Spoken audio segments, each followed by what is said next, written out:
Dear students of MSc Sports Science Semester 2, अस्सलाम वालेकुम। मैं आज लेक्चर नंबर 8 के साथ आपके सामने हाजिर हूँ।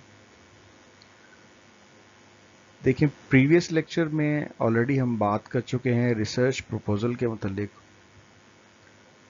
आज हम आगे बढ़ते हैं, इनके प्रोसीजर्स को ज़रा डिटेल से देखते हैं। तो आपसे गुजारिश यही है, एक तो प्रीवियस जो लेक्चर है उसको ज़रा अच्छे से देखें और इसको लिंक करें।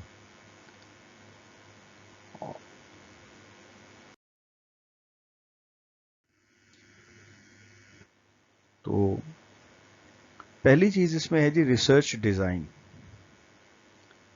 तो वेरी इंपॉर्टेंट, रिसर्च डिज़ाइन दरअसल वो प्लान होता है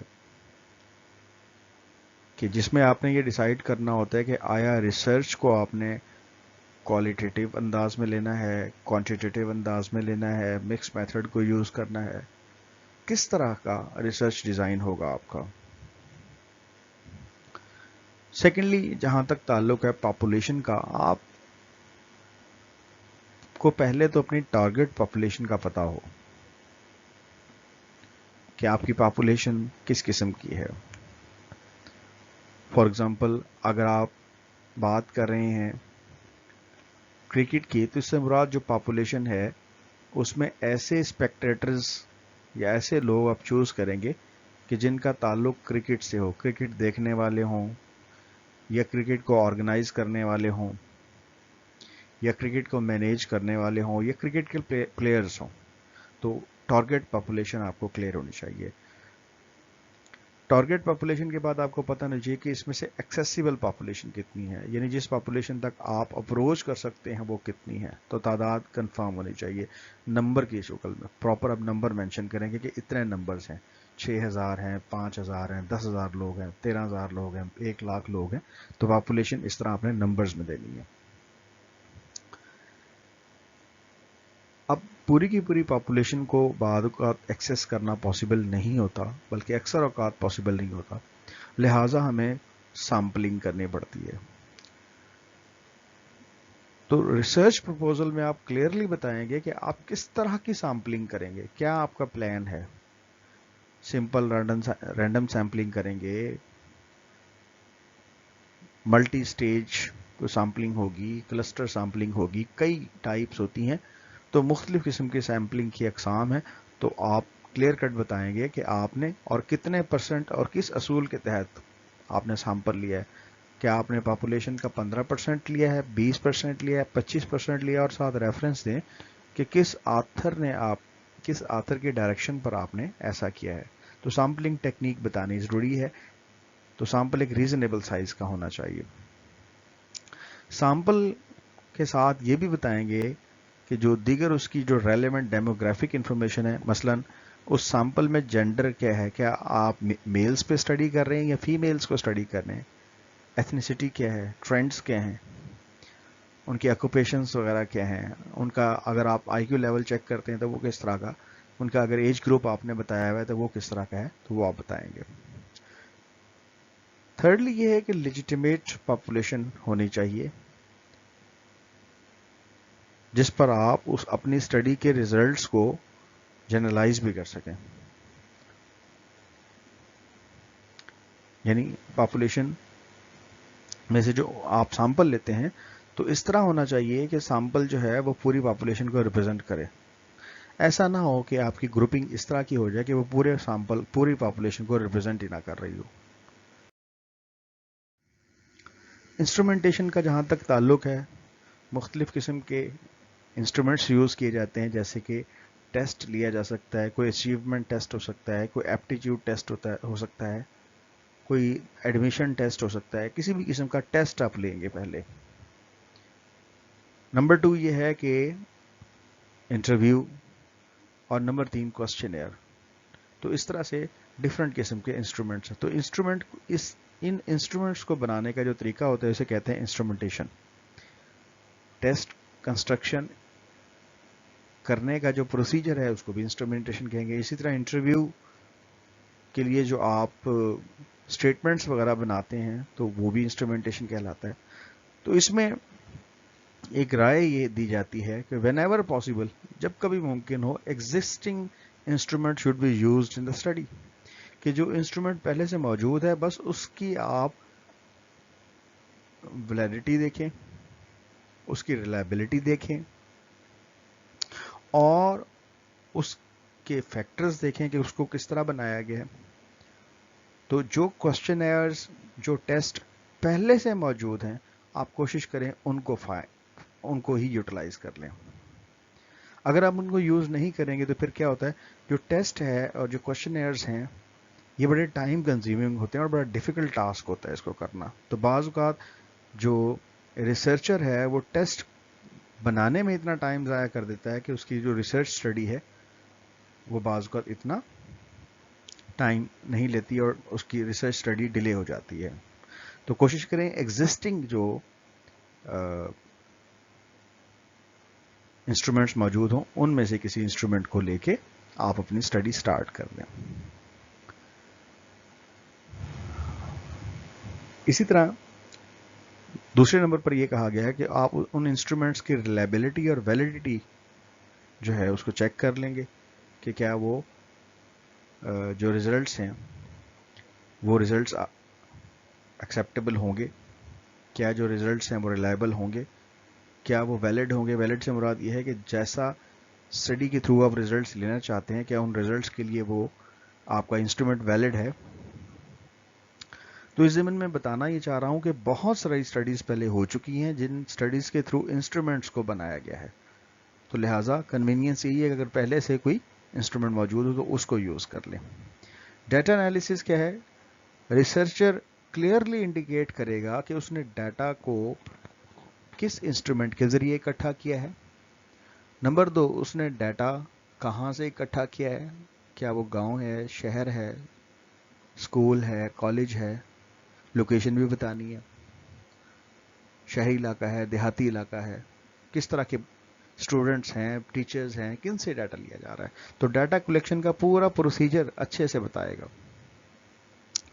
फिर रिसर्चर ने अगली चीज़ क्या बतानी है कि उस पर स्टैटिस्टिक्स कौन सी यूज़ हो रही है।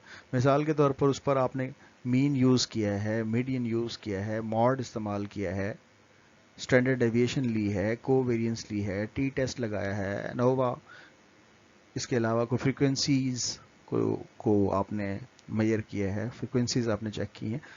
इसके अलावा आपने कौन सा सॉफ्टवेयर है जिसके थ्रू प्रोसेस किया है, यानी Vivo pro 19 for example SPSS software है या मिनी टैब सॉफ्टवेयर है। तो कौन सा सॉफ्टवेयर आप यूज़ करके डाटा को एनालिसिस आपने किया है, ताकि आप जब उसकी बुनियाद पर कोई रिजल्ट्स लिख रहे हों तो वो जो सॉफ्टवेयर है वो भी रिलायबल हो, ऑलरेडी लोगों के यूज़ में हो और रिसर्चर्स ने भी उनको यूज़ किया हो और वो रिलायबल हो।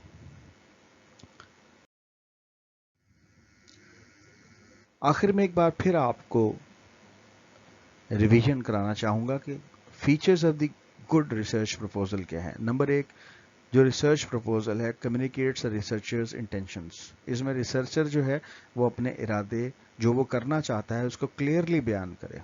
Number 2, makes clear purpose of intended study and it's justification, कि जो वो स्टडी करना चाहता है उसका पर्पस क्लियरली बताए और फिर उसको जस्टिफाई भी करे कि वो उसको क्यों करना चाह रहा है, आने वाले वक्त में उससे फ्यूचर बेनिफिट्स क्या हैं। नंबर 3 ये है कि step by step plan for conducting study, her step का प्लान बताए कि डाटा कलेक्शन में कितना टाइम लगेगा, टूल बनाने में कितना टाइम लगेगा, डाटा कलेक्शन के बाद डाटा को जो एनालाइज करना है उसमें कितना टाइम लगेगा, रिकमेंडेशंस में कितना टाइम लगेगा, डाटा किन लोगों से इकट्ठा किया जाएगा वगैरह, ये सब चीज़ें इन्फॉर्म करें। आइडेंटिफाई द प्रॉब्लम्स, डाटा को इकट्ठा करने से लेकर टूल बनाने से लेकर जितने भी रिसर्च के दौरान मसाइल आ सकते हैं वो तमाम प्रॉब्लम्स को आइडेंटिफाई करके बताएगा। अगली रिसर्चर की जिम्मेदारी क्या है कि उसने रिसर्च प्रपोजल में क्या चीज़ अच्छे से बतानी है। स्टेट्स क्वेश्चंस और हाइपोथेसिस, अच्छे सवाल बनाएगा ताकि उसका प्रपोजल क्लियर हो, पता हो कि वो क्या करना चाह रहा है। रिसर्च प्रपोजल में वेरिएबल्स आइडेंटिफाई करके बता दिए जाएंगे। यानी आपको अंदाज़ा होगा कि यहाँ एनर्जी की मेजरमेंट हो रही है, इंटेलिजेंस की मेजरमेंट हो रही है, किसी फिजिकल एक्टिविटी की मेजरमेंट हो रही है। तो जिस चीज़ को भी आपने रैंक करना हो, मेजर करना हो, तो उनके जो वेरिएबल्स होंगे आप उनको प्रॉपर रिसर्च प्रपोजल में बताएंगे। डिफाइंस द टर्म्स, जो अच्छा रिसर्च प्रपोजल है उसमें जितनी टर्म्स यूज हो रही होंगी उनको आपने अच्छे से डिफाइन करना है। अगर उनकी डेफिनेशंस लिटरेचर में मौजूद हैं, वेल एंड गुड, कोशिश करें कि न्यू टर्म्स का इस्तेमाल कम करें। जो डिक्शनरीज में या वैलिड डेफिनेशंस मौजूद हैं उन डेफिनेशंस को इस्तेमाल करके उन्हीं के टर्म्स को इस्तेमाल करें। और अगर कोई टर्म थोड़ा हट के यूज हो रही हो तो लिटरेचर में से उसकी सपोर्ट ढूंढें ताकि उसको एक्सप्लेन किया जा सके। Subjects to be included in sample, जिन लोगों को आपने सैंपल में इंक्लूड किया है तो आप बताएंगे, आपको जस्टिफाई करेंगे कि उनको किस तरह से शामिल किया है, सैम्पलिंग कैसे की गई है। इंस्ट्रूमेंट जो आपने यूज़ किया है, आया वो इंटरव्यू है, आया टेस्ट है, तो जो भी चीज़ आप इस्तेमाल कर रहे हैं, टेस्ट है, इंटरव्यू है या कोई और क्वेश्चनर है, तो जो चीज़ भी होगी आप इंस्ट्रूमेंट प्रॉपरली बताएंगे कि कौन सा इंस्ट्रूमेंट। 10वां फीचर देखें जी, रिसर्च डिज़ाइन। रिसर्च डिज़ाइन आप बताएंगे कि क्वालिटेटिव डिज़ाइन है या क्वांटिटेटिव है या मिक्स मेथड है। नंबर 11 पे प्रोसीजर टू बी फॉलोड, जो प्रोसीजर्स सेट हैं हर काम के लिए। रिसर्च एक बड़ा साइंटिफिक और सिस्टमेटिक है, तरीक़ेकार है, तो इसमें जो प्रोसीजर्स राइज हैं उन प्रोसीजर्स को आप फॉलो करेंगे। How the data will be analysed, आप पहले से बताएंगे कि डाटा को आपने किन स्टैटिस्टिकल मेथड से या किस किस्म के सॉफ्टवेयर्स के साथ आपने एनालाइज करना है, तो एनालिसिस कैसे होना है ये आप पहले से बताएंगे। All the spelled out in some detail, ठीक है, तमाम जो चीज़ें पेश आनी है जो आपने सोची हुई हैं उनकी थोड़ी थोड़ी डिटेल आप देंगे। और फाइंडिंग द रिसर्च गैप, जो स्टडी आपकी होनी चाहिए उसमें न्यूनेस होनी चाहिए। तो रिसर्च प्रपोजल इंडिकेट करेगा कि आपने क्या रिसर्च गैप ढूंढा है और उस रिसर्च गैप को आप फिल करना चाहते हैं जिस पे ऑलरेडी लोग काम कर चुके हैं और आप कुछ नया देना चाह रहे हैं। इस सूरत में रिसर्च गैप को सपोर्ट करने के लिए आप क्या देंगे, नंबर 15 पे partial review of the previous related researches. तो जितनी आपके टॉपिक से मुतल्लिका पहले की रिसर्चेस होंगी उन सब के मुतल्लिक आप बताएंगे ताकि अंदाज़ा हो सके कि किस किस फील्ड में काम हो चुका है और क्या रिसर्च गैप्स हैं जिनको फुलफिल करने के लिए आप स्टडी कंटिन्यू कर रहे हैं। तो आप क्लियरिफाई करेंगे कि आपको किस किस्म की नीड्स की कितना वक्त दरकार है, कितनी एनर्जी दरकार है, कितनी रकम, कितने फंड्स दरकार हैं। तो हर चीज़ जो है वो आपके रिसर्च प्लान का हिस्सा है, उसमें आप एस्टिमेशन अपनी करेंगे। इसके अलावा इंपॉर्टेंट बात यह है कि अगर आपको बिल्कुल क्लियर होगा, आप लिख कर दे चुके होंगे return plan, research proposal properly, तो आपको ये भी अंदाज़ा होगा कि आपके रास्ते में किस किस्म के मसाइल आ सकते हैं। फिर उन मसाइल का हल कुछ आप पहले से सोचेंगे, कुछ उनको आप मेंटली प्रिपेयर करेंगे अपने आप को कि मैंने ये मसाइल कैसे हल करने हैं। तो कोशिश ये करनी है कि अपने आप को मुश्किल में डाले बगैर जो एरिया ऑफ नॉलेज है उसमें अपना कंट्रीब्यूशन देना है आपने। लिमिटेशंस, डिलिमिटेशंस या असम्पशंस वगैरह क्या आती हैं। However, in journal articles, researchers incorporate delimitations into methodology section and they write limitations into the final section of their studies. ठीक है जी। तो जब आप जर्नल्स के छोटे मोटे आर्टिकल्स लिख रहे होते हैं ना, तो आर्टिकल्स के अंदर क्या है, आपने डिलिमिटेशंस को अपने मेथोडोलॉजी में लिख देते हैं।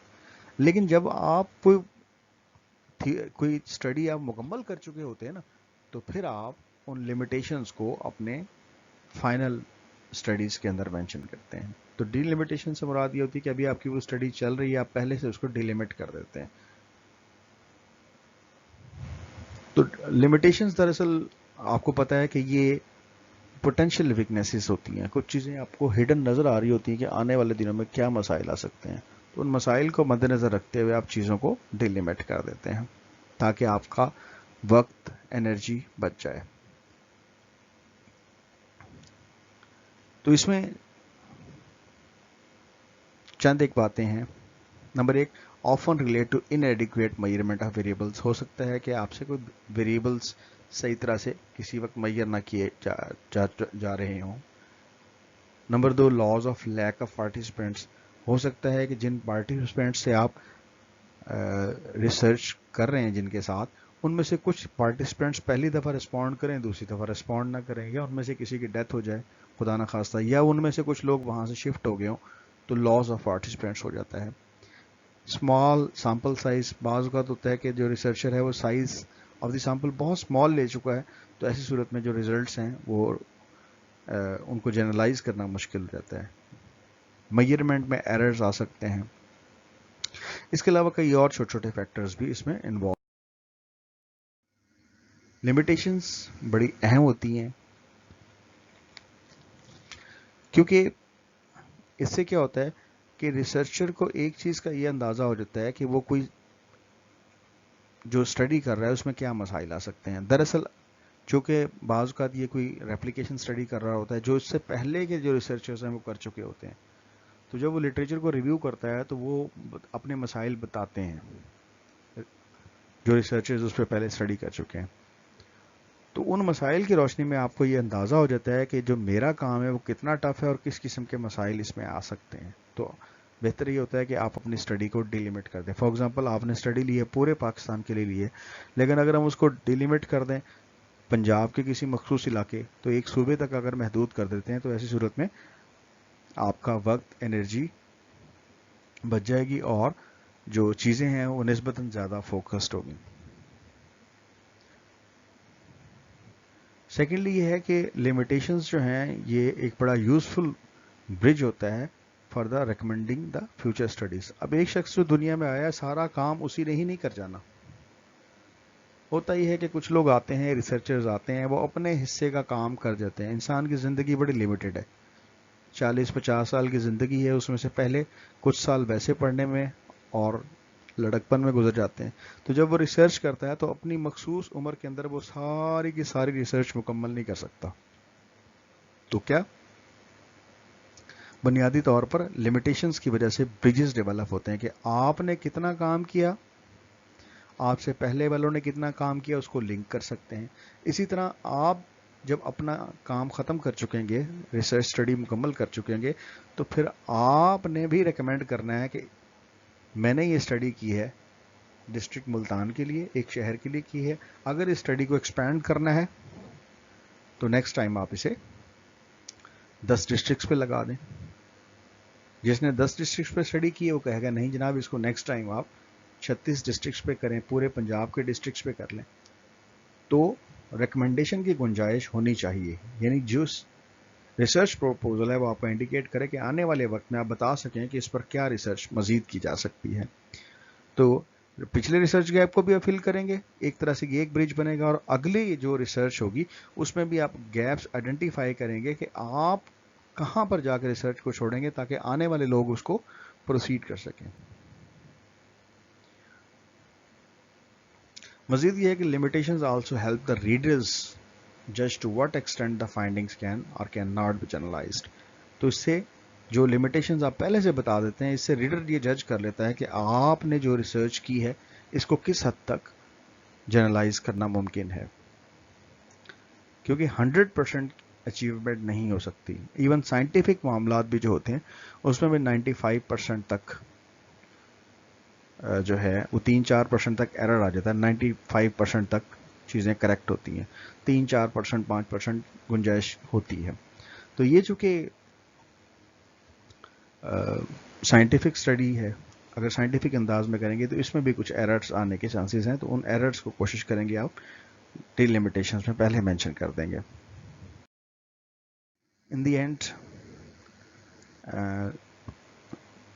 डियर स्टूडेंट्स, चूँकि ये 2 सेशंस को कंबाइन किया गया, लिहाजा ये कुछ 7 के करीब क्वेश्चंस इसमें से मैंने रेकमेंड किए हैं। इनको आप पढ़ें, इनके जवाबात आप जो मेरी प्रेजेंटेशन है इसको भी बार बार पढ़ें, और जो मैंने आपको हैंडआउट्स दिए हैं उसमें भी इनके जवाबात ढूंढें। تو جیسے کوشچن نمبر 1 ہے why the research proposal is required before study. Right the limitations of the research proposal. ٹھیک ہے. Right sources of research. Right features of research proposal. What is the role of defining key terms in the operationalization of research study. اور اسی طرح why existing instrument should be used in study rather than new one.